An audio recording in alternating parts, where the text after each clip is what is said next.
காக்கை கரைந்துண்ணும் காலம் அறிமினே.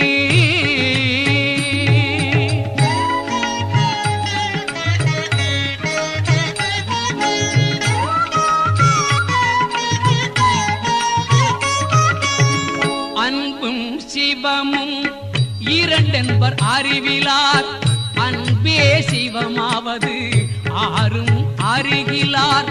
அன்பும் சிவமும் இரண்டென்பர் அறிவிலார், அன்பே சிவமாவது ஆறும் அறிகிலார்.